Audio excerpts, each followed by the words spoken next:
Unboxing my first soldering kit.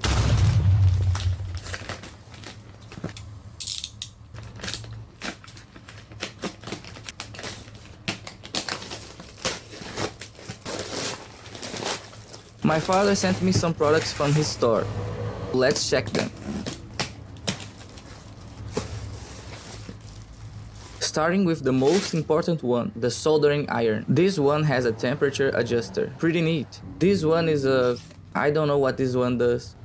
Some double-sided tape, Kapton tape, aluminum tape, holder for the iron, cutting pliers, curved pliers, clip, no clean flux, solder sucker, electrical tape, brush, rosin, flux, cleaner, needle test probes, self-fusing tape, tip cleaner, and a refill, another brush, some cables for repair, solder wire, heat shrink, jumper wire, desoldering braid, some soldering tips, batteries, small metal bars, hot air station, contact cleaner, tweezers, more alcohol, and helping hands.